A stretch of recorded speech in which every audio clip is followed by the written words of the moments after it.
Usually when we talk about a medical diagnosis, there is uh, this expectation of precision, right? Like it's engineering. Right, yeah, like a broken part in a machine. Exactly. You break your arm, the x-ray shows that jagged white line, and the doctor just points and says, there it is, broken. Yeah, it's a very binary system. And I mean, it's comforting because it's visible, it's easily categorized, and the path to fixing it is mechanically straightforward. You just uh, put it in a cast and let the bone knit.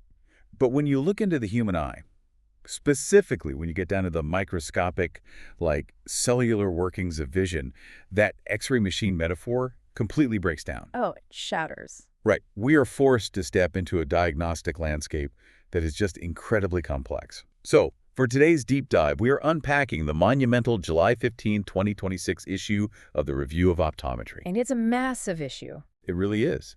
And the mission today is to figure out how modern medicine is essentially reverse engineering vision loss. Hmm. We are looking at how a disease you can't even feel is being outsmarted by artificial intelligence, these wild 3-year intraocular implants, and even negative pressure goggles. Yeah, it is a phenomenal stack of research.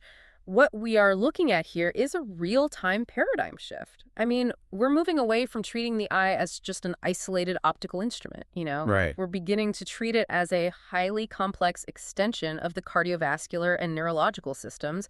The sheer breadth of material covers everything from, like, legislative changes on the clinical front lines to the deeply molecular mechanisms of neurodegeneration. So we're going to start on those clinical front lines. Yeah. Because there is a massive legislative update out of Vermont that fundamentally shifts who can perform certain eye surgeries. Yeah, the scope expansion. This is huge. It is. So on June 18th, 2026, Vermont became the 17th state to allow doctors of optometry to perform laser procedures. Specifically, the legislation outlines SLT, LPI, and capsulotomies alongside corneal cross-linking and eyelid lesion removal. Which is a massive win for access to care. Yeah, but before we get into the politics of this, let's actually define these terms for the listener. What exactly are these optometrists now authorized to do with a laser? Well, let's break down the acronyms because they represent highly specific interventions. So SLT stands for Selective Laser Trabeculoplasty. Okay. This is a procedure used to treat glaucoma. It involves using a very specific wavelength of low-energy laser light, targeting the melanin-like, the pigment in the drainage network of the eye. Which is called the trabecular meshwork. Exactly, the trabecular meshwork. So wait, is it just burning a larger hole for the fluid to drain out? Actually, no. And that's a really common misconception. The selective part of SLT is the key here. It doesn't cause thermal damage or burn a hole at all. Oh, it doesn't? No, the laser energy is absorbed by the pigmented cells, and it creates this localized microscopic stress response. It essentially wakes up the body's own immune system. Oh, wow. So it's not a physical drill. Right. It calls in the macrophages, which arrive at the tissue and basically clean out the cellular debris that is clogging the drain. Yeah. It physically remodels the tissue without scarring it.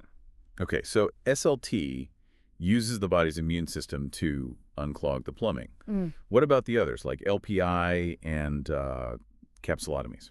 So LPI is laser peripheral iridotomy. This is for a totally different type of glaucoma where the anatomy of the eye is just too crowded and the fluid gets trapped behind the iris. Okay. So the laser is used to create a microscopic pressure release valve. It's just a tiny hole in the far periphery of the iris, allowing fluid to bypass the blockage. Got it. And the capsulotomy? That utilizes a YE laser. So after a patient has cataract surgery, the natural lens is replaced with an artificial one, and that artificial lens sits inside a thin cellophane-like bag called the capsule. Well, sometimes, months or even years later, that capsule gets cloudy. The YE laser is used to just instantly clear that cloudy membrane, completely restoring the patient's vision. So these are incredibly precise, like sight-saving procedures. And the sources note that the Vermont Optometric Association, the VOA, they tried to get this passed in 2019 and then again in 2023. Yeah, and both bills failed. Right. It took a massive push in 2025 with op-eds and support from doctors across the country to finally get the governor's signature. But the law doesn't even take effect until July 2028. Why the 2-year runway? Well, you know, scope expansion is always heavily debated in the medical community. It often faces really fierce opposition from ophthalmology groups who argue that surgery should be restricted exclusively to medical doctors. Right. So the 2-year delay is a very calculated strategic move by the state's Office of Professional Regulation. It's to ensure that public safety isn't just a talking point, but an actual guaranteed reality. So they are taking the time to set up the training. Exactly. The VOA and the American Optometric Association are using this time to mandate a highly rigorous 32-hour training course delivered in 16-hour increments at their 2027 spring and fall conferences. They're establishing the educational infrastructure so that when July 2028 hits, these practitioners are operating at the absolute top of their license, with all the clinical hours already logged. Yes, exactly. And the real impact here for the listener to understand is rural access, right? Precisely. I mean, in a geographically rural state like Vermont, access to subspecialty care is a massive hurdle. If an elderly patient develops that cloudy capsule we talked about after cataract surgery, they previously might have had to drive 2 or 3 hours to a surgical center. Oh, wow. I'd probably wait months for an appointment. Yeah, and incur heavy specialty copays. Yeah. And this is just for a procedure that takes literally 90 seconds in a chair. That's crazy. Right. So by allowing their local primary care optometrist to perform the YE capsulotomy, it democratizes access to care. It keeps the patient in their community and just reduces the burden on the broader healthcare system. Well, speaking of keeping patients functioning in their everyday lives, this issue also dives heavily into the management of presbyopia. Ah, yes. The inevitable presbyopia. Right. This is something that hits almost everyone. You hit your mid-40s, and suddenly you're holding restaurant menus at arm's length just to read the appetizers. What is physically happening in the eye to cause this? So inside the eye, sitting just behind the pupil, is the crystalline lens. Now, when we are young, this lens is highly elastic. Okay. The muscles inside the eye can change the shape of this lens effortlessly. And that's what allows us to seamlessly shift our focus from a distant mountain to, like, a text message on a phone. But as we get older, Yeah, as we age, new layers of lens fibers are constantly being produced, but the old ones aren't shed. So the lens becomes thicker, it becomes denser, and it fundamentally loses its elasticity. so the muscles are still trying to squeeze and change the shape of the lens, but the lens is basically saying, nope, I'm rigid now. Exactly. The accommodative system just fails. And the historical fix for this was reading glasses, or those bifocals with that harsh, visible line. Right, the classic look. Yeah. But the optics we have now are just vastly superior. The sources highlight data on what they call binocular progressive systems in one-day multifocal contact lenses. They specifically point to brands like MyDay and Claritin. And the data they provide on these is wild. They're reporting up to a 98% fit success with 2 pairs or less. Which is a huge leap forward. But wait, I have to ask, how does a multifocal contact lens even work? With glasses, you look through the top part to see far away, and you physically point your eyes down to look through the bottom part to read. Right.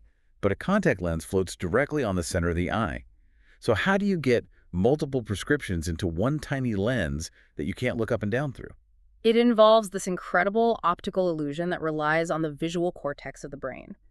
These lenses use what's called simultaneous vision. Simultaneous vision. Yeah. The manufacturer machines concentric rings of different prescriptions right into the center of the lens. So some rings are powered for distance, some for computer distance, and some for reading.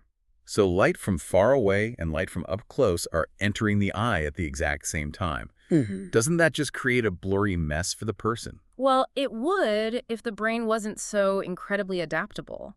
Because both clear images and blurry images are hitting the retina simultaneously, the visual cortex actually learns to filter out the blurry image. Oh, Yeah, it pays attention only to the clear one, depending on what you're actively trying to look at. that is fascinating. It really is. And the reason that 98% success rate is so staggering is that historically, these designs were notoriously difficult to fit. The exact pupil size, the lighting conditions, the exact centration of the lens, everything had to be absolutely perfect, or the patient experienced halos and visual ghosting. And that resulted in what the sources call chair time, right? Like endless follow-up visits, tweaking the prescription by a quarter of a diopter, trying different brands. Yes, exactly. So achieving success with 2 pairs or less means the micro-precision of these center near and center distance optical designs has evolved to the point where they are virtually plug and play. That's amazing. They are actively compensating for the eye's rigid lens with very minimal neurological adaptation required by the patient. And if someone doesn't want to deal with contact lenses at all, the surgical alternatives detailed in this issue are honestly bordering on science fiction. Oh, the LAL. Yes. Let's dig into the light adjustable lens, or the LAL. This is an intraocular lens used when a patient gets cataract surgery. Right. So normally the surgeon measures the eye, picks a static plastic lens off the shelf, puts it in, and whatever prescription you get, you're stuck with. But the LAL is different. They adjust this lens after it's already permanently implanted inside the eye. How is that physically possible? So, to understand why this is such a breakthrough, you kind of have to understand the inherent flaw in traditional cataract surgery. When a surgeon calculates the power for a standard intraocular lens, or IOL, they measure the length of the eyeball and the curvature of the cornea. Okay. Then they plug those numbers into a mathematical formula to predict where the new lens will physically sit inside the eye once it heals. This is called the effective lens position. But it's an estimate, right? Because the eye is living tissue. It might heal slightly differently, and the lens might settle a fraction of a millimeter forward or backward. Precisely. And if it settles just a millimeter off from the prediction, the patient's final vision is blurry, and that requires them to wear glasses anyway. Which defeats the purpose. Right. But the light adjustable lens completely sidesteps this biological unpredictability. The lens is made of a special photosensitive silicone material, and it contains these photoreactive molecules called macromers. Macromers. They're just floating around unattached inside the lens. Correct. The surgeon implants the lens just like normal. They let the eye heal completely for a few weeks, allowing the lens to settle into its final permanent resting place. Okay. Then the patient comes into the office, sits at a special machine, and the doctor shines a highly targeted, specifically patterned beam of ultraviolet light directly into the eye onto the lens. Wait, what does the UV light do to the macromers? It triggers polymerization. The UV light causes those free-floating macromers in the targeted area to link together and form solid polymers. Oh, wow. Yeah, and as they link up, it creates a concentration gradient that physically draws other unlinked macromers into that area.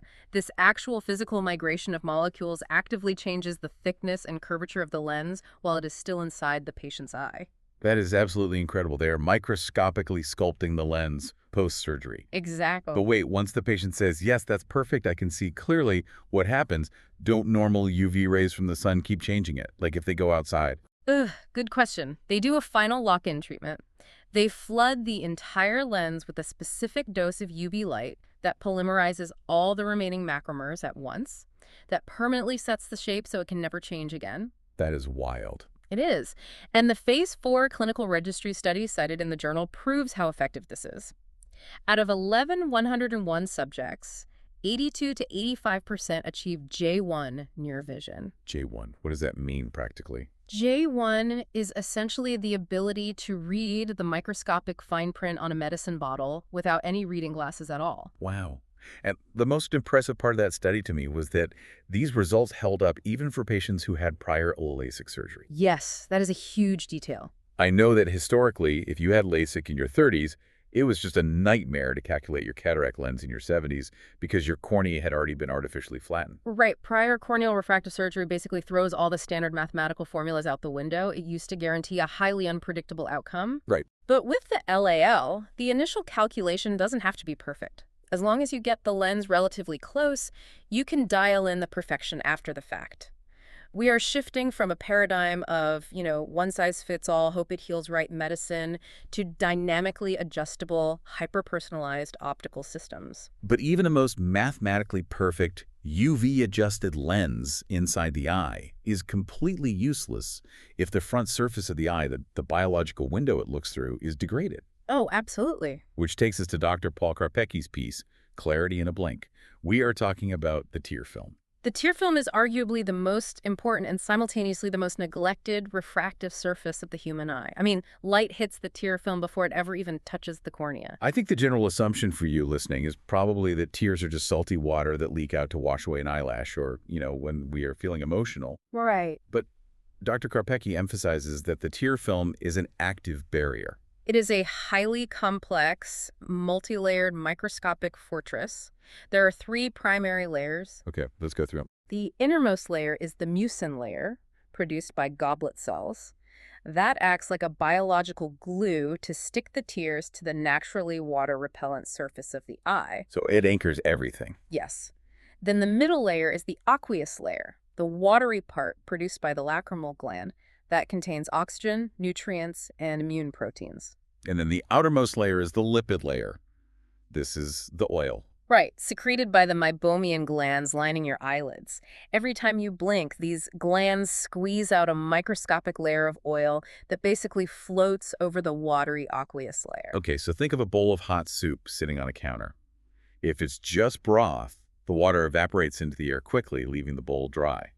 But if there's a thin layer of fat or oil floating on the surface of the soup, it acts as a lid, trapping the moisture and heat inside. That is a great analogy. That is the exact thermodynamic function of the lipid layer. It prevents the rapid evaporation of the underlying water. Which makes sense. But in modern society, because we stare at digital screens all day, our blink rate actually drops by over 60%. Because we're just staring. Exactly. So we aren't squeezing those oil glands. The oil stagnates, the aqueous layer evaporates, and the eye becomes chronically inflamed and desiccated. Which is why the old-school single-ingredient artificial tears that just dump saline onto the eye are practically useless for severe dry eye. They just evaporate, too. Completely useless. So the issue highlights modern triple-action formulas like cysteine PRO-PF.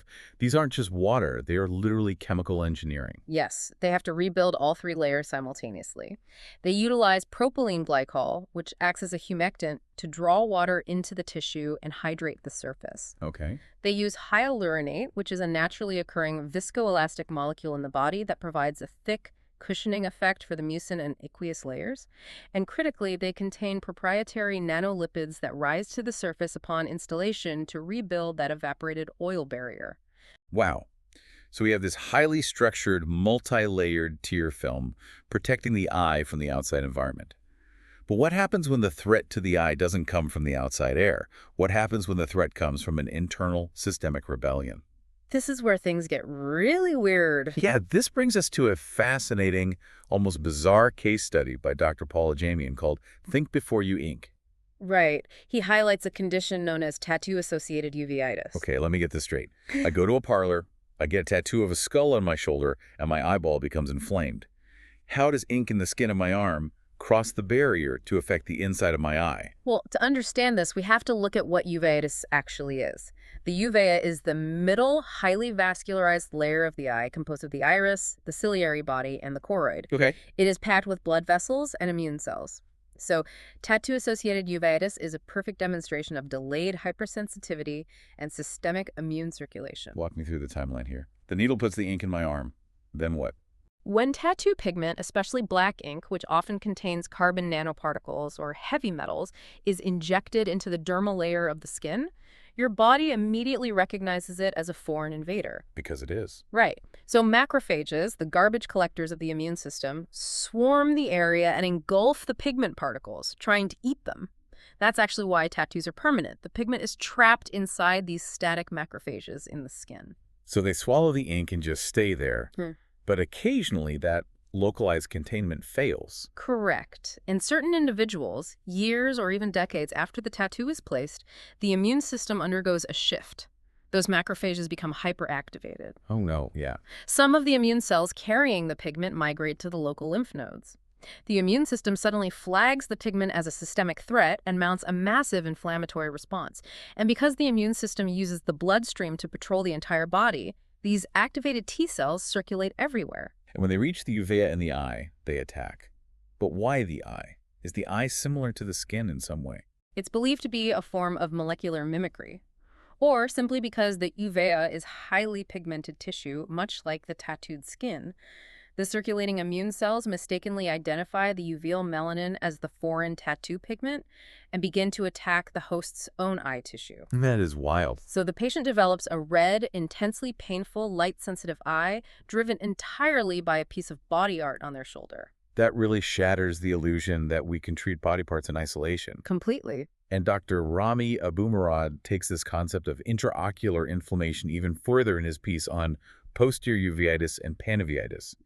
If anterior uveitis is an attack on the iris, posterior uveitis is an attack on the back of the eye, the retina, and optic nerve, right? Exactly. And panuveitis means the entire globe is on fire. These are among the most dangerous conditions an eye care provider can face. The immune system is essentially melting the delicate neural tissue of the retina. Wow. If left untreated, it leads to rapid, permanent blindness. So the doctor's immediate reaction is to shut down the immune system, right? Right. You hit the patient with massive doses of corticosteroids or systemic immunosuppressive agents. You have to. But Dr. Abu Murad emphasizes that this treatment is an incredibly dangerous tightrope walk. It is a massive risk. The pharmacological mechanism of corticosteroids involves inhibiting an enzyme called phospholipase A2, which completely shuts down the inflammatory cascade. But you cannot suppress the body's immune system without consequences. Right, because if you keep a patient on systemic immunosuppressants, you leave them highly vulnerable to opportunistic infections. Yes.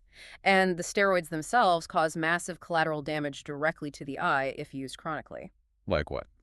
Well, chronic topical or systemic steroid use actively induces the formation of cataracts by altering the protein structure of the crystalline lens we discussed earlier. Oh, so fixing one problem creates another. Exactly. Yeah. But more dangerously, steroids can trigger a massive spike in intraocular pressure.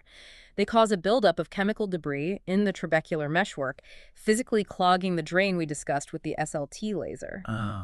This creates steroid-induced secondary glaucoma. So the doctor is totally trapped. If they don't give the steroids, the inflammation destroys the retina. Yeah. If they give too much steroid for too long, they cause a cataract and potentially blind the patient with glaucoma. It requires meticulous titration. The doctor must deploy just enough localized or systemic therapy to quell the active fire in the uvea and then rapidly taper the medication before the structural integrity of the drainage system is compromised. This clinical section rounds out with a few more advanced procedural insights. Yeah. Dr. Nate Lighthizer writes about patient selection for YA vitreolysis. Right, for floaters. Yeah, this is using a laser to vaporize those dark, stringy floaters that drift across a patient's vision, specifically dense Weiss rings that break off from the optic nerve. And Dr. Andrew Gerwood provides a diagnostic quiz on prominent corneal findings, forcing doctors to rely on pattern recognition for rare surface diseases. And you know what ties all of these clinical presentations together, the dry eye, the uveitis, the dense floaters, the corneal ulcers, is that the patient knows something is wrong. Right. The symptoms are loud, the eye is burning, their vision is obscured by a floating shadow, or the pain of uveitis is keeping them awake at night. The alarm bells are ringing. But that reality stands in stark contrast to the core of this publication. We are now pivoting to the 32nd Annual Glaucoma Report. And this disease doesn't ring any alarm bells. It is entirely silent. Completely silent. Dr. Paul Karpecki opens this massive report with an editorial detailing the paradigm shift happening in glaucoma management. He starts not with lasers or microscopes, but with a fundamental behavioral flaw in medicine, the adherence problem. The adherence problem is the Achilles heel of traditional glaucoma therapy. For decades, the frontline defense against glaucoma has been topical pharmaceutical drops. Just normal eye drops. Right. A doctor diagnoses the patient, hands them a small bottle of prostaglandins or beta blockers, and instructs them to put one drop in their eye every single day, often at the exact same time, for the rest of their natural life. Which sounds completely reasonable in a sterile exam room, but human beings are messy. I mean, I know people who can't even finish a 5-day Z-pack of antibiotics for a raging sinus infection. Exactly. Asking someone to meticulously administer a liquid medication for 30 years to treat a disease that causes absolutely no pain and no noticeable vision loss in its early stages. It's a psychological setup for failure. It is, and the data on compliance is thoroughly depressing. Within the first 6 months, compliance drops off a cliff. Patients forget. They go on vacation and leave the bottle at home. Or they just hate taking them. Well, yeah, because the drops often contain preservatives like benzalkonium chloride, which cause severe ocular surface toxicity, making the eyes red and burning. So the medicine to save their sight actually makes their eyes feel worse. Right. Furthermore, many elderly patients suffer from arthritis or tremors, making it physically impossible for them to accurately aim a tiny bottle over their cornea. The drop just ends up on their cheek. So the patient comes back 6 months later, their eye pressure is sky high, and their optic nerve is dying because they simply couldn't get the medicine into their eye consistently. It's tragic, honestly. This is why the shift toward compliance-independent therapies, as outlined in the report, is the biggest news in eye care. We are taking the responsibility entirely out of the patient's hands. So let's look at the hardware making this possible. The first one highlighted is Durista. Durista represents a monumental leap in drug delivery. It is a sustained-release bimatoprost implant. Okay, what does that do? Thimatopos is a powerful prostaglandin analog that lowers pressure by increasing the outflow of fluid through the secondary uveoscleral pathway. But instead of the patient dropping it on the surface of the eye, the physician uses a specialized applicator to inject a microscopic biodegradable polymer rod directly into the anterior chamber of the eye. Wait, into the eye. And it just sits there at the bottom of the eye. Yeah, it settles into the inferior angle and begins to slowly, consistently elute the medication directly into the target tissue, 24 hours a day, 7 days a week. That is wild. And the rod slowly devolves over time. The clinical trials showed it consistently lowers pressure for 4 to 6 months, and in many observational studies, the effect has lasted up to 2 years from a single injection. That is 2 years without a single eye drop. And the technology goes even further. The sources mention iDose TR. This isn't biodegradable, is it? No, iDose TR is a titanium reservoir implant containing travoprost. It is surgically anchored directly into the trabecular meshwork. Titanium. Wow. Because the titanium doesn't dissolve, it can hold a larger, more concentrated volume of the drug, eluting it continuously for approximately 3 years before the empty titanium shell needs to be swapped out or a new one placed. It's essentially installing an automated pharmacy directly inside the eyeball. That's a perfect way to put it. And on the laser side, they're automating that too. We talked about SLT earlier, which takes a highly trained doctor peering through a microscope and firing a laser manually 100 times around the drain. The report mentions the Voyager Direct SLT. The Voyager system uses automated eye tracking and specialized optics to deliver the therapeutic laser energy to the entire 360 degrees of the trabecular meshwork simultaneously. So it's all at once. Exactly. What used to be a meticulous, minutes-long manual procedure is delivered in roughly 2 seconds. 2 seconds to potentially fix the plumbing of the eye for years. But I have to admit, the device that completely blew my mind in this report isn't a drug or a laser. It's the Phesix ocular pressure adjusting pump. Oh, the goggles. Yes. This isn't something injected into the eye. This is a wearable piece of technology. This is a completely novel, non-pharmacological, non-surgical modality. It is fundamentally addressing the physics of the eye during a patient's most vulnerable state. Sleep. Wait, why is sleep dangerous for glaucoma? Posture. Yeah. During the day, when you are standing or sitting upright, gravity assists in draining fluid down and away from the venous system of the head and neck. But when you lie completely flat in a supine position at night, that gravitational assistance is lost. Oh, I never thought of that. Episcleral venous pressure rises, and consequently, intraocular pressure naturally spikes. For a glaucoma patient whose optic nerve is already heavily compromised, these nightly pressure spikes can be absolutely devastating. So how does a wearable pump fix a gravitational fluid problem? The Phesix device consists of a pair of specialized goggles that seal around the orbit of the eye, connected to a micropump. The patient wears them to bed.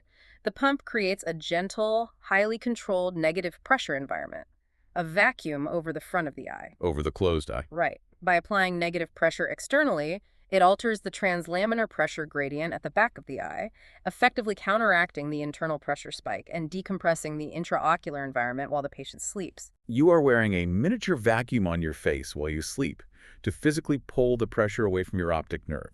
That is brilliant physics. It really is. But alongside all this wild new hardware, the issue dedicates a lot of space to software, specifically artificial intelligence and deep learning models. AI is transforming diagnostics faster than any other tool. The traditional method for tracking glaucoma progression involves a visual field test, where a patient clicks a button every time they see a flash of light in their peripheral vision. Right. Doctors use linear trend analysis to look at years of these tests to determine if the blind spots are getting larger. But the AI doesn't need years of data. The AI utilizes convolutional neural networks trained on hundreds of thousands of visual fields. It can analyze subtle nonlinear spatial patterns in the initial tests that human eyes simply cannot perceive. Wow. The sources cite studies showing these deep learning models can accurately detect and forecast visual field worsening up to 1.7 years earlier than conventional human analysis. Okay, I need to push back here. If an AI algorithm can see the future of my vision 1.7 years before my doctor can, and we have titanium implants delivering drugs for 3 years autonomously, and lasers that fire themselves in 2 seconds, What is the point of the doctor? Are they just technicians installing hardware at this point? I completely understand that anxiety. It happens whenever disruptive technology enters a medical space, but the reality is the exact opposite. How so? The doctor's role isn't being diminished. It is being vastly elevated. Hmm. They are transitioning from being a rote prescriber of daily drops to a master strategist of long-term neuropreservation. But the tools are making the decisions, aren't they? The tools provide data, but they completely lack clinical context. The AI might flag a visual field as worsening, but it takes the doctor's judgment to determine why. Is it actually glaucoma progression, or did the patient have a minor stroke? Is the patient developing a cataract that is simulating visual field loss? Sure. Furthermore, the doctor has to synthesize the patient's systemic health, their life expectancy, and their tolerance for surgical risk to decide whether a 3-year implant or a 2-second laser is the right strategic move. The machines execute the tactics, the doctor designs the war plan. And to design that war plan, you have to understand the battlefield. The doctor has to know exactly how the disease destroys the tissue. This brings us to a massively detailed breakdown by doctors Henrietta Wang and Jack Fu. Let's look at the mechanics of this disease, starting with the plumbing. Right. To understand the plumbing failure of glaucoma, we must first understand the aqueous humor dynamics. The eye is a sealed, pressurized biological globe. Just behind the iris, there is a structure called the ciliary body. Okay. The non-pigmented epithelium of this structure continuously filters blood plasma to produce a clear fluid called aqueous humor. It's like a faucet that is permanently turned on, constantly filling the front of the eye to deliver oxygen and nutrients to the lens and cornea, because those structures don't have their own blood vessels. Exactly. But if the faucet is constantly running, the sink must have an equally efficient drain, otherwise it overflows. And the eye can't expand? Right, because the sclera, the white wall of the eye, is tough and non-expandable. An overflowing sink translates directly into rising internal pressure. The primary drain is located in the anterior chamber angle, exactly where the cornea meets the iris. Doctors Wang and Fu break this drainage system down into a highly specific pathway. They note that 70 to 90% of all fluid exits through the trabecular or conventional pathway. And this isn't just an open pipe. They list 5 distinct anatomical layers the fluid must pass through. Yes, moving from the inside of the eye to the outside. First, the fluid encounters the trabecular meshwork, which is a sponge-like network of collagen and elastin beams coated with specialized endothelial cells. Okay, that's layer 1. Next is the juxtacanalicular tissue, or JCT, which is the narrowest point and provides the most physical resistance to flow. Once it pushes through that resistance, where does it go? It enters Schlemm's canal, which is a circular tube running entirely around the perimeter of the cornea. From there, it flows into tiny collector channels, and finally, it empties into the episcleral veins, which carry the fluid back into the body's general venous bloodstream. It is an incredibly intricate filtration system. But in primary open-angle glaucoma, this system breaks down on a molecular level. The authors point out 2 massive pathologies occurring specifically in the trabecular meshwork. The first is a physical loss of cellularity and pore density. The endothelial cells lining those beams undergo oxidative stress and DNA damage. They essentially become senescent and die off. And what happens when they die? As they die, the physical holes in the sponge, the pores shrink and disappear. And on top of losing the pores, the area gets clogged. The sources say the beams become covered in a plaque-like extracellular matrix. Yeah, the remaining dysfunctional cells start overproducing glycosaminoglycans and fibronectin, which is essentially a sticky biological plaque. So to go back to the sink analogy, it's not like someone accidentally dropped a massive hairball down the pipe to block it all at once. No, it's not a single event. It is far more insidious. It's as if the metal grate over the drain is microscopically shrinking its holes, and simultaneously, those holes are being plastered over with a thick, sticky resin. The faucet is still pouring fluid in at a normal rate, but the drain has lost its capacity to filter. And because that fluid has nowhere to go, the intraocular pressure, the IOP, steadily and inexorably rises. Which sets up a terrifying mechanical reality. The pressure builds up in the front of the eye where the plumbing failed. But the front of the eye, the cornea and the sclera, is heavily reinforced. The pipes don't burst there. The pressure wave travels backward through the vitreous gel, looking for the weakest point in the structural integrity of the globe. And it finds that vulnerability at the absolute back of the eye. This is where we transition from understanding the plumbing to understanding the wiring. Right. Dr. John O'Donnell provides an extensive analysis of the optic nerve head. which is the principal site of injury in glaucoma. He divides the optic nerve into three distinct zones: the prelaminar, the laminar, and the postlaminar. The star of this tragic mechanism is the laminar zone, specifically a structure called the lamina cribrosa. What is this, structurally? Well, the optic nerve is not a single solid cord like a USB cable. It is comprised of approximately 1.2 million individual retinal ganglion cell axons. 1.2 million. Yes, these are microscopic biological wires carrying visual data from photoreceptors in the retina directly to the brain. To exit the pressurized globe of the eye, all 1.2 million of these wires must pass through an opening in the sclera. But if there was just a giant open hole in the back of the eye, all the fluid would blow right out. Precisely. So the eye evolved the lamina cribrosa to bridge that gap. It is a biological sieve, a trampoline-like structure made of interlocking collagen beams and astrocyte support cells. Like a net. Right, and it has thousands of tiny pores. The 1.2 million delicate nerve fibers bundle together and thread their way through these pores to exit the eye. So when the trabecular meshwork clogs and the pressure wave hits the back of the eye, it slams directly into this collagen sieve. What happens to the wires passing through it? It creates immense biomechanical stress. The elevated intraocular pressure physically bows the lamina cribrosa backward, deforming the collagen beams. Ouch. Yeah, as the structure warps, the pores stretch, shift, and shear.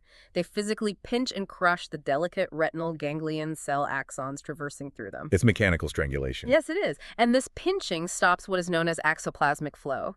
The cell body of the nerve sits in the retina, but its long tail, the axon, stretches all the way to the brain. The cell has to pump nutrients down the tail and bring chemical signals, like brain-derived neurotrophic factor, back up to survive.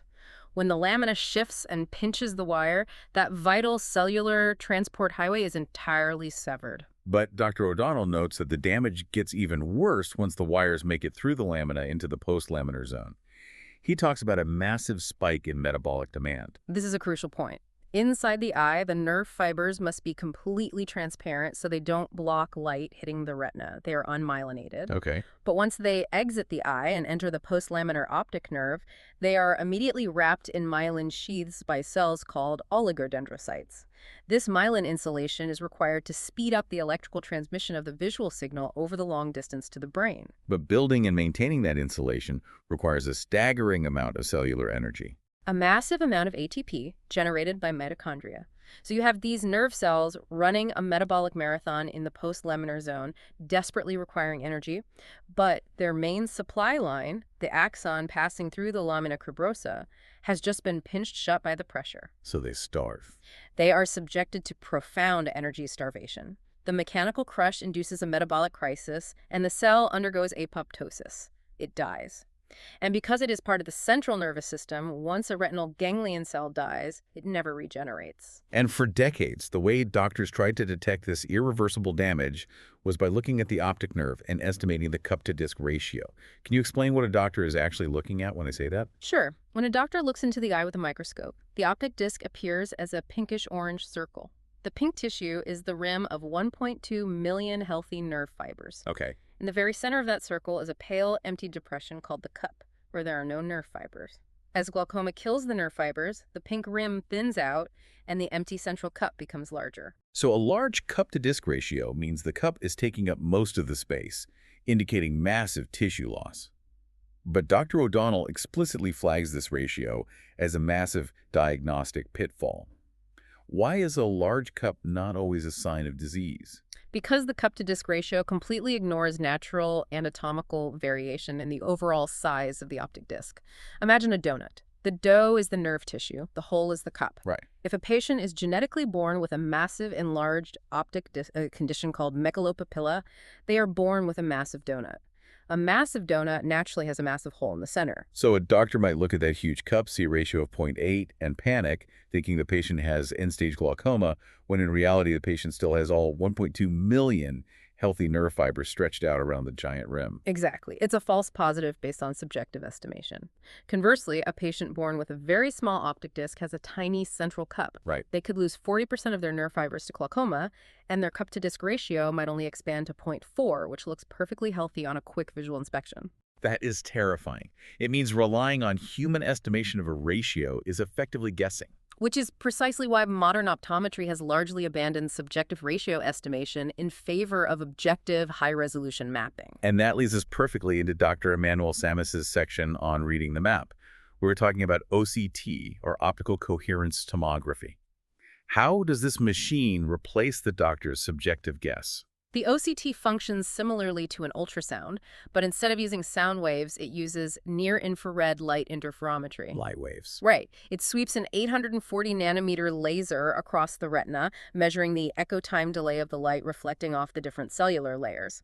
It can generate highly detailed, cross-sectional, 3D topographical maps of the living tissue, measuring the exact thickness of the nerve fiber layer down to the micrometer level. Down to the micrometer.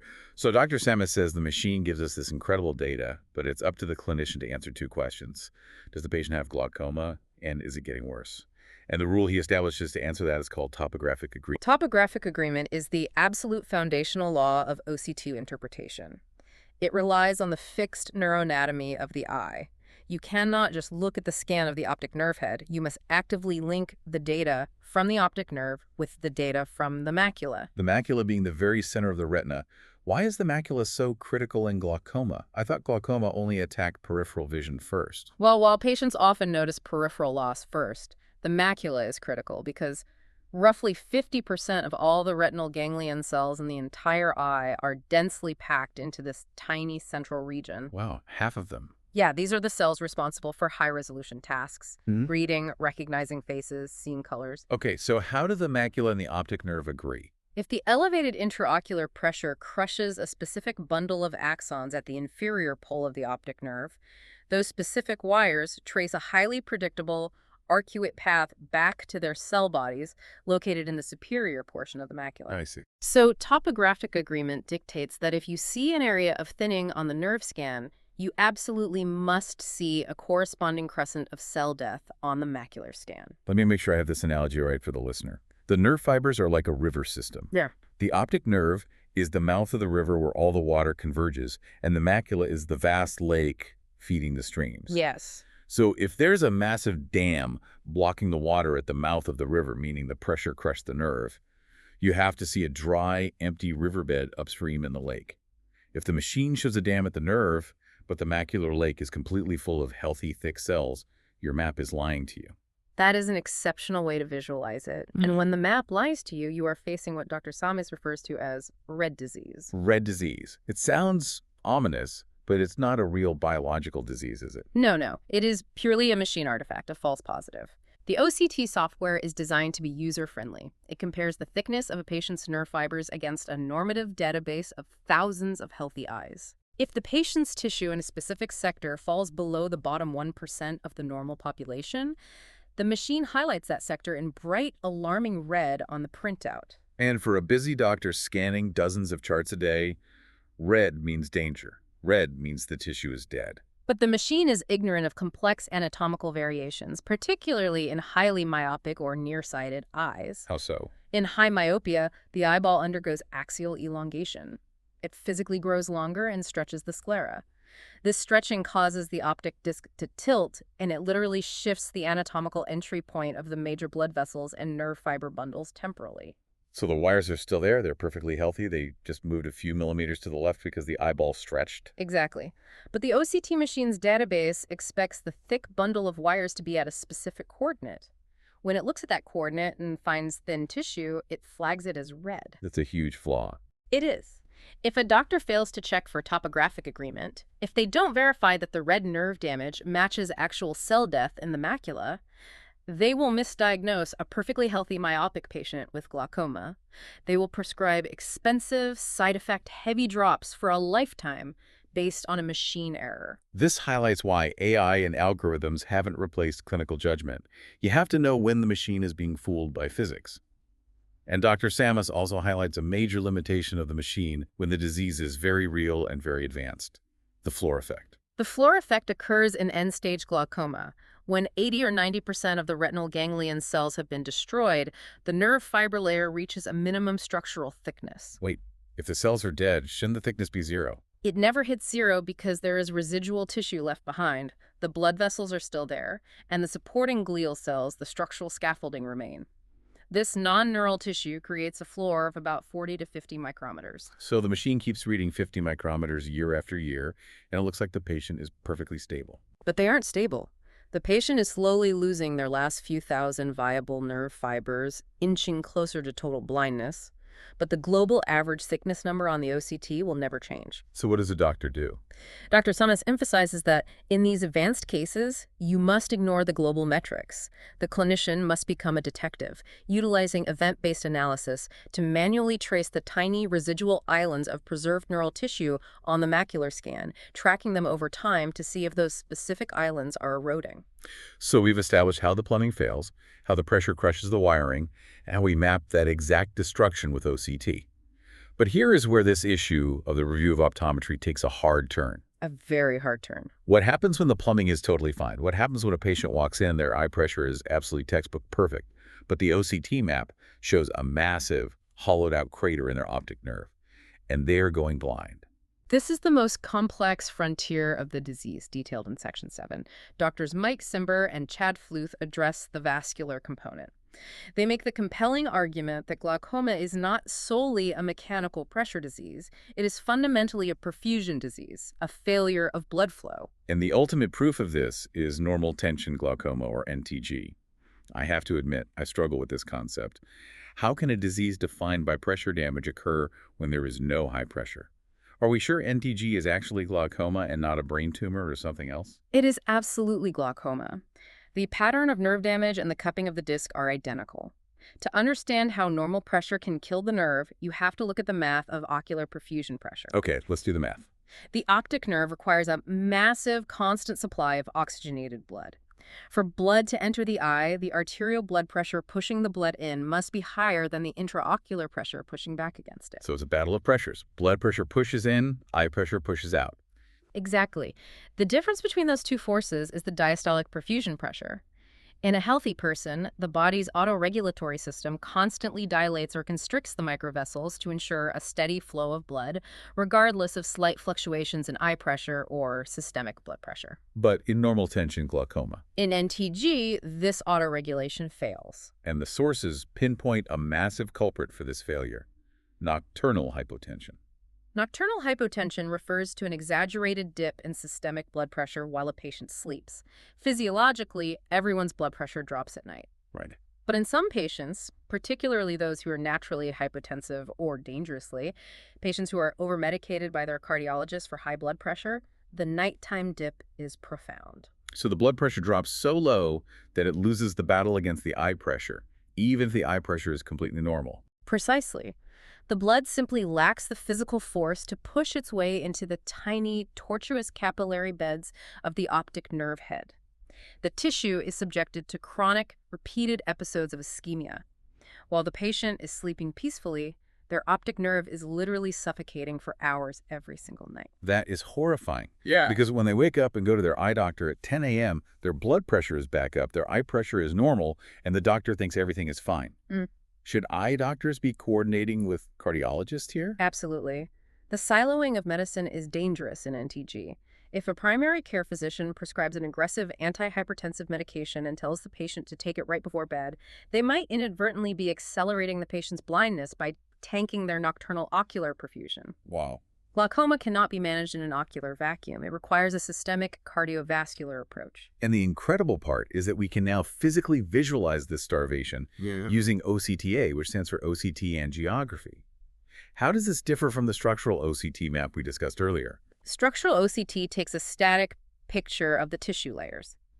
OCT angiography maps the active, dynamic blood flow. It takes rapid, sequential cross-sectional scans of the exact same location in the retina over milliseconds. Over milliseconds? Yes. It then uses an algorithm to look for decorrelation signals. Essentially, it looks for what changed between the two pictures. And the only thing moving fast enough to change in milliseconds in the back of the eye are the red blood cells inside the vessels. Exactly. The software subtracts all the static tissue and creates a high-resolution, three-dimensional map of the entire microvascular network, visualizing individual capillary beds without injecting any toxic fluorescent dyes into the patient's arm. And the sources note that this tool is critical for those end-stage patients where the structural OCT hits the floor effect we talked about. Even when the structural scan can't measure any more nerve thinning, the OCTA can still detect disease progression by measuring the progressive dropout or loss of the microscopic blood vessels supplying those remaining nerve islands. But the data also offers a profound ray of hope. Vascular dropout isn't always permanent cell death. It's not. No, sometimes the vessels are just functionally closed due to resistance. The sources report that in high-pressure eyes, if you aggressively lower the intraocular pressure by 50%, you don't just stop the mechanical crush, you actively revitalize the microvascular ecosystem. By lowering the eye pressure, you remove the resistance, and the blood comes rushing back into the starving capillaries. The network reestablishes itself. It proves how intimately connected the mechanical and vascular theories of glaucoma truly are. But this leads to the most frustrating question in all of glaucoma management. Uh, What if you do everything right? What if you fix the plumbing, lower the pressure, coordinate with the cardiologist to fix the nocturnal blood flow, and the OCT scan shows the nerve fibers are still dying? Then you have arrived at the final, most complex frontier of the disease, outlined in Section 8, the shield. Dr. Bisant Labib tackles the concept of neuroprotection. This is treating the nerves directly. She explicitly frames glaucoma not just as a plumbing or vascular issue, but as a primary neurodegenerative disease. She states it shares exact pathogenic mechanisms with brain diseases. Because the optic nerve is embryologically a direct outgrowth of the brain. Dr. Labib explains that even if you remove the initial stressor, the high pressure or the low blood flow, that initial injury has already sparked a self-sustaining, toxic biochemical cascade of cellular death. And she details 4 major mechanisms, right? Yes. Oxidative stress, excitotoxicity, mitochondrial dysfunction, and neuroinflammation. Let's unpack the chemistry here. Oxidative stress is caused by reactive oxygen species-free radicals, tearing apart cell membranes. But what on earth is excitotoxicity? Excitotoxicity is a tragic biological domino effect. Retinal ganglion cells communicate with each other and the brain using chemical messengers, primarily a neurotransmitter called glutamate. Glutamate is the spark. It tells the next nerve in the chain to fire its electrical signal. Yes. But when a retinal ganglion cell is crushed by pressure, or starved of blood, its cell membrane ruptures. As it dies, it dumps its entire massive internal store of glutamate into the extracellular space. Oh, wow. This massive flood of excitatory neurotransmitters overstimulates the neighboring, perfectly healthy ganglion cells. It's forcing them to fire nonstop. It locks open specialized receptors on their surface called NMDA receptors. When these stay open, massive amounts of calcium flood into the healthy cells. This calcium overload poisons the mitochondria, triggering a caspase cascade that initiates apoptosis. So the cell kills itself. The healthy cell essentially exhausts itself to death simply because it was sitting next to a dying cell. It is literally like a fire in a crowded building. Yeah. The initial heat, the high intraocular pressure starts the fire in one room, killing those cells. But the fire itself isn't what destroys the rest of the building. It's the panic, the toxic smoke, the excitotoxicity spreading through the hallways. The healthy cells die just because they are standing next to the initial victims. That analogy is highly accurate to the pathology, and to push it even further, the neuroinflammation acts like a highly flammable accelerant. How so? The retina contains supporting immune cells called microglia and astrocytes. Normally, they maintain homeostasis, but in response to the glutamate dump and the cellular debris, they shift from a resting state to a highly reactive amoeboid state. They realize the tissue is under attack, but instead of helping, they make it worse. They attempt to clear the damage, but in doing so, they release a massive wave of pro-inflammatory cytokines, specifically tumor necrosis factor alpha, or TNF-alpha, and interleukin-1 beta. And those are bad. These chemicals are highly toxic to neurons and actively promote further cell death, ensuring the fire keeps burning even after the pressure is normalized. So we desperately need a chemical sprinkler system for the optic nerve to put out this excitotoxic and inflammatory fire. What neuroprotective therapies does Dr. Labib highlight? The research is intensely focused on blocking specific steps of this cascade. One major avenue is memantine, which is actually a drug used in Alzheimer's disease. Yeah. It acts as an uncompetitive NMDA receptor antagonist. Essentially, it temporarily blocks the receptor pore, preventing the massive calcium influx and stopping the excitotoxic domino effect, while still allowing normal physiological nerve firing to occur. They're also heavily targeting the mitochondria, the power plants of the cells, Yeah, right? yes, through metabolic support. Mm. Retinal ganglion cells require vast amounts of NAD, plus nicotinamide adenine dinucleotide to produce ATP energy. Glaucomatous stress depletes this cellular pool, leading to metabolic crisis. So how do we fix that? High-dose supplementation with nicotinamide, a form of vitamin B3, has shown incredible promise in clinical trials by replenishing the NAD plus pool, boosting mitochondrial function, and making the cells robust enough to survive the stress. And the sources also highlight the continued relevance of nutritional supplementation, pointing to AREAD's 3 formulas. The original AREAD's formulas were designed for macular degeneration, using vitamin C, E, zinc, and lutein to fight oxidative stress. The newer iterations are heavily packing in B vitamin complexes, specifically to provide this broad-spectrum metabolic and neuroprotective support to the optic nerve. The ultimate clinical goal is fortification. If we cannot perfectly control the mechanical plumbing of the eye, and if we cannot perfectly stabilize the systemic cardiovascular supply chain, we must fortify the armor of the neurons themselves, making them impervious to the toxic cascade. This has been an absolutely staggering journey through the anatomy and pathology of vision for this deep dive. We started with the physical, macro-level lasers reshaping the eye, and ended deep inside the molecular chemistry of dying brain cells. Yeah, to synthesize this monumental issue of the review of optometry, we have completely dismantled the old paradigm that glaucoma is simply a disease of high eye pressure. We trace the physical plumbing failure in the trabecular meshwork, understanding how oxidative stress and sticky matrices clog the drain. Right. We followed that resulting pressure wave to the lamina cribrosa, where it biomechanically crushes the fragile axons, starving them of vital transport. We looked at how doctors map that specific destruction, using the micrometer precision of OCT, relying on the topographic agreement between the optic nerve and the macula to avoid the false positives of red disease in myopic eyes. We expanded the scope to prove that glaucoma is fundamentally a vascular disease, where nocturnal hypotension and fail autoregulation can suffocate the nerve even at normal pressures, a phenomenon we now track with OCT angiography. All connected. And finally, we arrived at the inescapable conclusion that glaucoma is a primary neurodegenerative disease, driven by the same excitotoxicity, mitochondrial failure, and neuroinflammation that destroys the brain. But the overarching message isn't despair, it's innovation. The field of optometry is fighting back with an arsenal of tools that sound like science fiction. We have automated 2-second lasers, UV-adjustable lenses, 3-year titanium drug implants to bypass patient adherence, deep learning AI that predicts vision loss years before it happens, and even vacuum goggles worn at night. It is a true renaissance in ophthalmic medicine and clinical strategy. For everyone listening, I hope the next time you sit in an optometrist chair, you realize they're doing so much more than asking which is better, one or two. By looking at the back of your eye, they are mapping the integrity of your cardiovascular system, the stability of your immune responses, and the vital health of the only piece of your central nervous system visible to the outside world. The eye is quite literally the transparent window to the brain. And that embryological and pathogenic connection leaves us with a highly provocative thought to consider. We just detailed how the destruction of the optic nerve is driven by the exact same mitochondrial dysfunction, oxidative stress, and inflammatory cytokine cascades seen in fatal neurodegenerative brain diseases. You're talking about Alzheimer's and Parkinson's. Precisely. Researchers are finding the exact same amyloid beta plaques and tau proteins in the retinas of glaucoma patients that are found in the brains of Alzheimer's patients.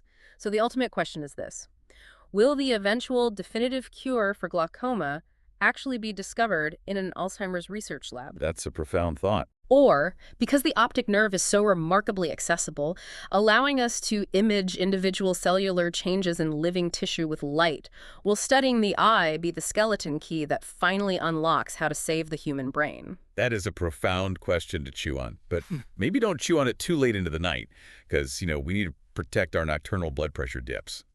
Thank you so much for joining us on this deep dive into the microscopic universe of the eye. We will catch you on the next one.